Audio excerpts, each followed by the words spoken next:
Invité de Un dimanche à la campagne le 3 décembre 2023 avec Cyril Ferraud et Philippe Lelouch, Catherine Lara a évoqué sa relation avec Samantha et le petit secret qu'ils gardaient tous les deux depuis plusieurs années. Invitée face à Jordan Deluxe le 30 mai 2023, Catherine Lara est l'invitée de l'émission Chez Jordan, diffusée sur C8. En couple avec Samantha depuis près de 25 ans, elle a été la seule à avoir la chance de pouvoir apprécier le regard de la chanteuse, qui a pris soin au fil des années de toujours garder ses précieuses lunettes de soleil lors de chaque apparition dans les médias. Une sorte de bouclier, de rempart qui la protégeait et dans lequel elle se sentait parfaitement à l'aise et surtout en sécurité.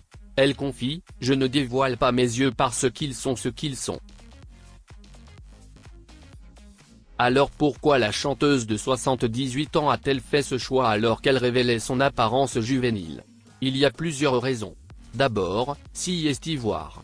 Voir, ce n'est pas stupide. Ensuite, j'aime les lunettes. J'ai toujours aimé les lunettes. Et puis, peut-être un rideau. Je les porte. Je me sens tellement à l'aise. Évidemment, ça peut couvrir si tu as l'air un peu fatigué. Tu es très belle derrière tes lunettes, dit-il. Ajouta-t-elle avec beaucoup de bon sens. Très amoureuse de sa compagne Samantha, elle reste privée de leur relation mais a parlé doucement d'elle. Leur coup de foudre s'est produit lorsque Catherine Lara a rompu avec l'humoriste Muriel Robin. Fascinée dès qu'elle a vu Samantha, elle s'est confiée dans l'émission Je t'aime. En 2019, je la vois comme une très belle personne. Son apparence est très froide. Quoi qu'il en soit, la foudre frappe comme l'éclair très vite, très fort. Et 25 ans plus tard, je suis toujours amoureuse.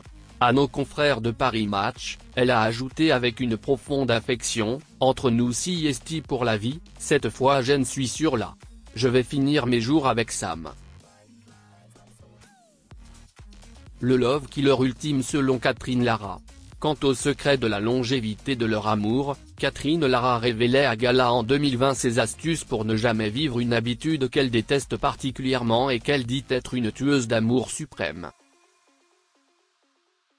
Je me remettais constamment en question, je me demandais ce que je devais changer, ce que je devais améliorer, quelle nouvelle perspective je devais avoir sur Sam pour lui faire sentir que je l'aimais. Je vous garantis que j'aurai une merveilleuse sensation. Films et séries télévisées continuent d'être appréciés par les fans et de divertir les générations suivantes. Sa contribution à l'industrie du divertissement français restera dans les mémoires, faisant de lui une figure emblématique du monde de la comédie.